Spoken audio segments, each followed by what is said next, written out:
बिस्मिल्लाहिर्रहमानिर्रहीम। नाज़रीन अस्सलाम वालेकुम। मैं हूं आपका मेज़बान साबिर शाकिर वफाकी दारुल हुकूमत इस्लामाबाद से कुछ ताज़ा तरीन इत्तलाआत और हम खबरें आपसे शेयर करते हैं। पाकिस्तान तहरीक इंसाफ, इमरान खान, इसको कैसे कुचलना है, कैसे इसको सफ़ाए हस्ती से मिटाना है, कैसे सियासी निशान इसका ख़त्म करना है। बल्ले का निशान अगर बैलेट पेपर पे होगा हम जीत नहीं सकते। माई बाप हमें बचाएं, माई बाप हमें बचाएं, माई बाप हमें बचाएं।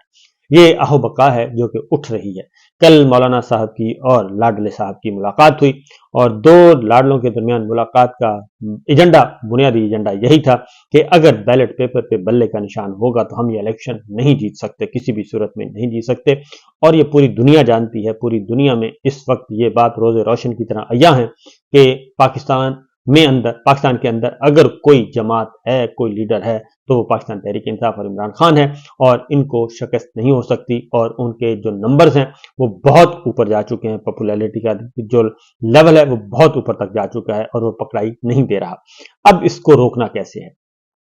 इसमें वोट बैंक तोड़ने की कोशिश की जा चुकी पिछले 19-20 महीनों से, बेशुमार मुकदमात। लेकिन कल आज जो एक इंतहाई शर्मनाक और इंतहाई जिल्लत आमेज और इंतहाई गलाजतों के गटर के अंदर जाकर जो कुछ किया गया, वो उसका तसव्वुर भी इंसान नहीं कर सकता।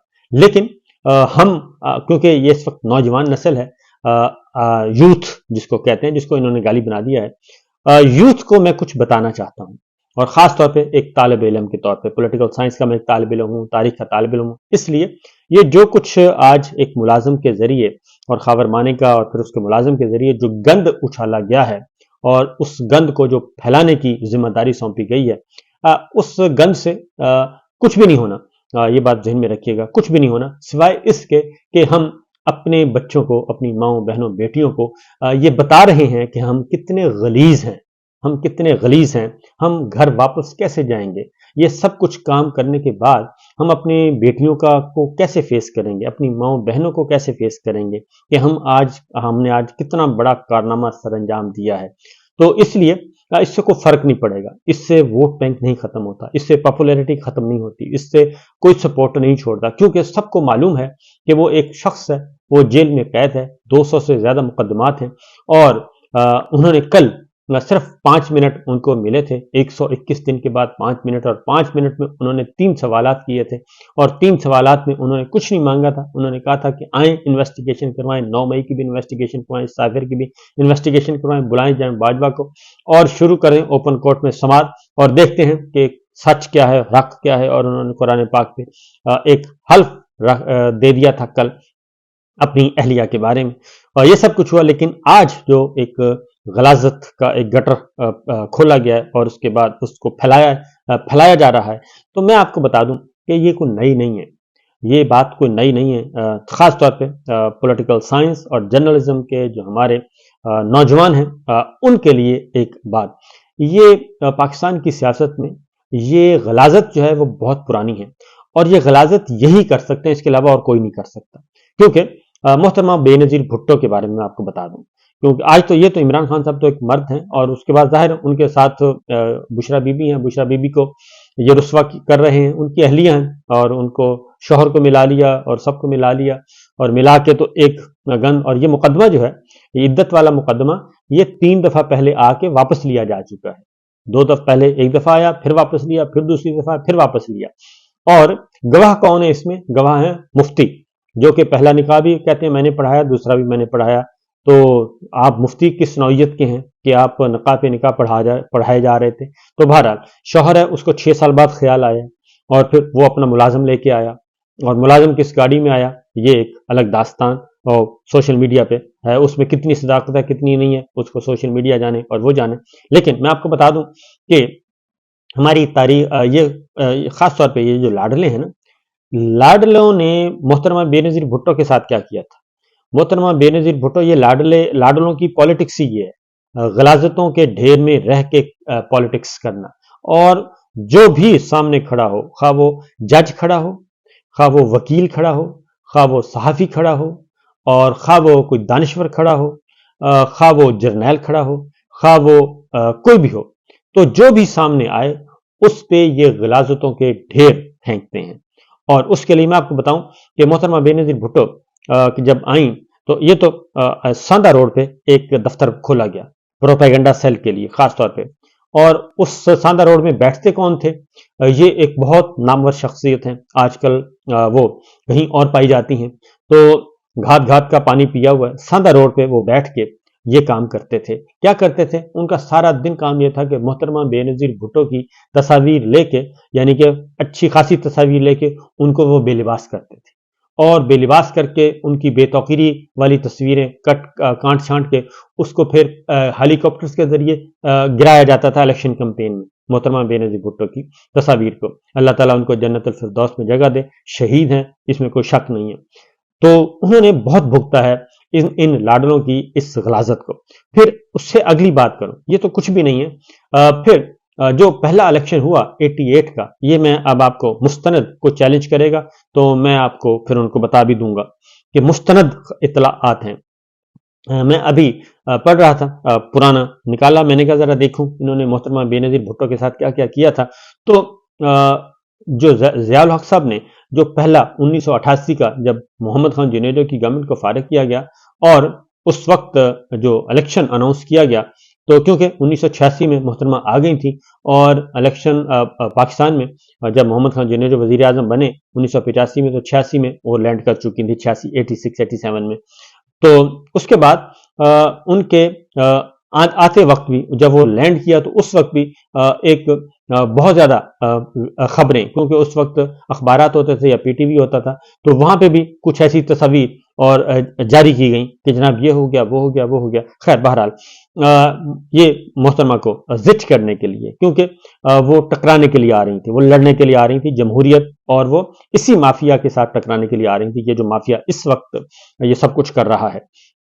उन्होंने, ज़ियाउल हक साहब ने जो पहली तारीख थी इलेक्शन की 1988 में, तो उससे पहले तो एक बात बता दूं कि मोहतरमा को पता था, आइडिया था, इसलिए वो इंतखाबी सियासत में आने से पहले उन्होंने शादी कर ली और मोहतरमा बेनज़ीर भुट्टो की शादी हो गई जनाब जरदारी साहब से। उसके बाद हुआ ये कि 88 का जो इलेक्शन हुआ, 88 के इलेक्शन की तारीख उस वक्त दी गई कि जब इत्तलाआत मौसूल हुई कि मोहतरमा बेनज़ीर भुट्टो प्रेगनेंट है और ये इलेक्शन कैंपेन में नहीं जा सकेंगी, इसलिए वो तारीख दे दी गई और कहा गया कि क्योंकि ज़ाहिर ख़वातीन का एक है, तो इस इंफॉर्मेशन की बुनियाद, पहले तो इस इंफॉर्मेशन को कलेक्ट करना, उसके बाद फिर इस इंफॉर्मेशन की बुनियाद पर तारीख देना, ये किया गया। लेकिन हुआ ये कि मोहतरमा बेनज़ीर भुट्टो जो है, उन्होंने अर्ली चाइल्ड हुई और उसके बाद वो कैंपेन में आ गई और इलेक्शन जीत गई। तो ये पहला है, ये पहला केस था। उसके बाद जो दूसरा इलेक्शन हुआ, दूसरे इलेक्शन में भी क्योंकि 88 से 90 तक वो रही, और उसके बाद फिर अगला जो इलेक्शन हुआ 90 में उनको फारिग कर दिया गया। अगला इलेक्शन सदर इसाक खान साहब का था और यही लाडले और यही सब साथ थे। और उस वक्त भी जो इलेक्शन की तारीख चूज की गई, कि मोहतरमा बेनज़ीर भुट्टो जो है वो फिर मोहतरमा प्रेगनेंट थी, इस बुनियाद पे ये तारीख चूज की गई। और उस वक्त भी यही कहा गया कि चूंकि ये इलेक्शन नहीं लड़ सकेंगी, कैंपेन नहीं चला सकेंगी, इलेक्शन कैंपेन नहीं चलाएंगी और ये इलेक्शन लूज कर जाएंगी और इसका फायदा हमें। फिर भी वही हुआ और उन्होंने फिर अर्ली बर्थ हुई और उसके बाद फिर वो इलेक्शन मैदान में कूदी और मैदान में कूद के उन्होंने इलेक्शन विन किया 92 वाला। तो ये सारी की सारी सिचुएशन जो है, ये कोई आज की फिर बेशुमार किस्म की उनकी तस्वीर फोटोशॉप के जरिए वो फेंकी गई, वो मैं आपको बता चुका हूँ, सारी दुनिया जानती है। फिर जब मोहतरमा खड़ी होती थी ऐवान में और उनको एक दफा उन्होंने येलो कपड़े पहने हुए थे, तो उस वक्त ये नवाज शरीफ साहब की जो येलो कैब थी, पीली टैक्सियां जिनको कहते हैं, वो थी, तो उनको येलो कैब के नाम से पुकारा जाता था। तो उनको जिद करने के लिए, उनको बेतौकीर करने के लिए कोई हरबा लाडलों ने नहीं छोड़ा था और हर हरबा इस्तेमाल किया था। और इसीलिए फिर अब आ जाए तो ये इनका वतीरा है। ख्वाजा साहब ने श्री मजारी साहिबा को ट्रैक्टर ट्राली कह दिया था और बाकी भी इस तरह होता रहता है। लेकिन मसला यह है कि इन्होंने चूंकि हर जगह ये खरीदारी करते हैं, सबसे बड़े खरीदार, बहुत अच्छे खरीदार हैं और मार्केट में इनसे अच्छा खरीदार कोई नहीं है और वो ज़मीरों के सौदागर हैं, तो ज़मीरों के सौदागरी करते हैं, तो सालों को सालों ये खरीदते हैं। جیسے جیسے خریدتے رہتے ہیں اور جو نہیں خریدا جاتا اس کو پھر یہ کرتے ہیں. تو اس لیے یہ جو کچھ ہو رہا ہے اس وقت ہمارے پاکستان کی پالیٹکس میں یہ کوئی اچھمبے والی بات نہیں ہے، کیونکہ یہ ابھی تک غلاظتوں کے آخری انتہا تک انہوں نے جانا ہے. تو مسئلہ صرف یہ ہے کہ کسی بھی طریقے سے جو الیکشن آ رہا ہے اس الیکشن کو اچکنا کیسے ہے. وہ گند اچھال کے اچکنا ہے جیسے اچھل رہے ہیں، لیکن مسئلہ وہی بات ہے کہ نہ ہی محترمہ بینظیر بھٹو کی کو فرق پڑا اور نہ ہی ان کا ووٹر سپورٹر، نہ ہی ان کے اس وقت کے لوگوں نے مانا کہ یہ سب کچھ، انہوں نے کہا یہ سب کچھ بکواس ہے اور پالیٹکس میں یہ ساری چیزیں انتقاماً استعمال کی جا رہی ہیں. اور اس وقت بھی عمران خان صاحب کا جو ووٹر ہے سپورٹر ہے وہ ان کے ساتھ ہے، وہ کوئی آگے پیچھے نہیں، بلکہ اس میں تعداد میں اضافہ ہوتا جا رہا ہے. اور خاص طور پہ خواتین کی بڑی تعداد، نوجوانوں کی بڑی تعداد، اور اب تو بزرگ بچے بوڑھے جو ہیں وہ بھی سارے کے سارے پاکستان تحریک انصاف کے ساتھ ہیں. تو ان کو کچلنے کے لیے، اس سارے معاملے کو ختم کرنے کے لیے یہ ایک طرف یہ ایک بیٹی جو ہے لانچ کی گئی ہے کمپین، اور اس کے ساتھ ساتھ انٹرا پارٹی الیکشن کو چیلنج کر دیا گیا ہے. اور انٹرا پارٹی الیکشن کو چیلنج کرنے کا واحد مقصد یہ ہے کہ بلے کا نشان نہ ہو. اور کیونکہ مولانا صاحب اور نواز شریف صاحب کی جو ملاقات ہوئی ہے کل، اس میں یہی طے پایا ہے کہ اگر بلے کا نشان ہوگا تو ہم الیکشن نہیں جیت سکتے، اور یہ سوال ہی پیدا نہیں ہوتا کہ ہم الیکشن جیت جائیں.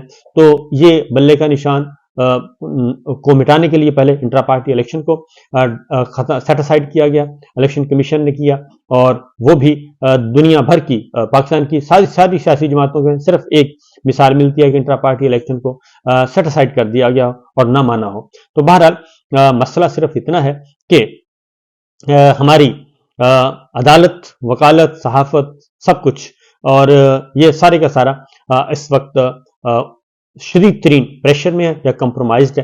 اور کمپرومائزڈ اس لیے ہے کہ وہ کہتے ہیں کہ جناب وہ رب نیڑے کے گھسون، وہ اس لیے وہ کہتے ہیں گھسون زیادہ نزدیک ہے اور وہ زیادہ اس کی بات ماننی چاہیے، نعوذ باللہ.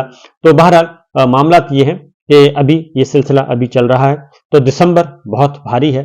دسمبر اس لیے بھاری ہے کہ دسمبر میں بہت کچھ کیا جانا مقصود ہے، اور عمران خان صاحب کو سزا سنانا مقصود ہے. سزا ہو نہیں رہی، سائفر کیس میں نہیں ہو رہی، القاعدہ ٹرسٹ میں نہیں ہو رہی، اور کل ان کے جو 5 منٹ کی جو گفتگو تھی اس نے سب کو ہلا کر رکھ دیا ہے. اور ابھی ان کی 5 منٹ کی گفتگو انڈائریکٹ اور صرف رپورٹرز نے بیان کی ہے. جب وہ خود آ کر بیان کریں گے اور خود آ کر بتائیں گے کہ حقیقت کیا ہے تو پھر پیچھے کیا رہ جائے گا. بہرحال معاملات آہستہ آہستہ خرابی کی طرف جا رہے ہیں، لیکن میں یہ کہتا ہوں کہ قرآن مجید میں بھی ہے، اور قرآن مجید میں جو ہے اس سے کوئی انکار نہیں کیا جا سکتا. سورہ نشرہ میں ہے فَإِنَّ مَعَ الْعُسْرِ يُسْرًا إِنَّ مَعَ الْعُسْرِ يُسْرًا، کہ مشکل کے بعد یقیناً آسانی ہے، اور مشکل کے بعد واقعی آسانی آتی ہے. تو اس لیے نا یہ جتنا بھی غلاظتوں کے ڈھیر کر رہا ہے، جو بھی کر رہا ہے، جیسے بھی کر رہا ہے، یہ جو لاڈلے ہیں یہ پچھلے کئی سالوں سے یہ سب کچھ کر رہے ہیں، اور ان سے کوئی فرق نہیں پڑے گا سوائے اس کے کہ یہ اپنی اولادوں کے سامنے، اپنی نسلوں کے سامنے، اپنی ماؤں بہنوں بیٹیوں کے سامنے یہ اپنے آپ کو بے لباس کر رہے ہیں کہ ہمارے اتنے مکروہ چہرے ہیں کہ ہم کسی بھی حد تک جا سکتے ہیں. تو باقی چھوڑیں وہ میرٹ کیا ہے اور ڈی میرٹ کیا ہے، اور اس میں کتنے لکوناز ہیں، جو کچھ ایک پلاٹ تیار کیا گیا ہے. اب خاور کو، سابقہ شوہر کو اور ایک ملازم کو لے کر 6 سال بعد ایک پلاٹ بڑی مشکل سے تیار ہوا، اور پلاٹ تیار کر کے تو یہ لانچ ہوا ہے. اس کی لانچنگ کا بھی کوئی فائدہ نہیں ہوگا، کیونکہ میں صرف اتنا کہوں گا کہ انتقام، بغض، حسد، اس کو جو کر رہا ہوتا ہے، جو منتقم ہوتا ہے، لینے والا، انتقام لینے والا اور بغض کرنے والا اور حسد کرنے والا، وہ خود جل رہا ہوتا ہے، اپنی اسی راکھ میں خود جل رہا ہوتا ہے، اپنے آپ کو جلا رہا ہوتا ہے. اور جس پہ کیا جا رہا ہے اس کو فرق نہیں پڑتا، وہ تو پڑا ہے، وہ تو جیل میں ڈال دیا گیا ہے، وہ جیل میں قید ہے، اور جیل میں قید بھی وہ مطمئن نظر آتا ہے، اور انتہائی مطمئن نہیں بلکہ پر اعتماد بھی نظر آتا ہے، اور وہ لڑنے کے لیے تیار ہے. وہ کہتا ہے کہ میں کھڑا ہوں، کریں جو کچھ کرنا ہے. تو وہ جیل میں پڑا ہے 121 دن سے، سب کچھ اس کے ساتھ کر کے دیکھ لیا، لیکن جو باہر ہیں، آزاد ہیں، بااختیار ہیں، اقتدار ہے، اقتدار بھی سب کچھ، اقتدار بھی سب کچھ، ریاست بھی ان کی، حکومت بھی ان کی، ادارے بھی ان کے، سب کچھ ان کے دست و بازو بنے ہوئے ہیں، لیکن ان کو ان کی نیندیں حرام ہیں۔ اس لیے کہتے ہیں جناب کہ ایک جو اصل منصوبہ ساز وہ صرف اور صرف اللہ تعالیٰ ہی ہیں، اور منصوبے اسی کے پورے ہوتے ہیں۔ اجازت دیجیے، اللہ حافظ۔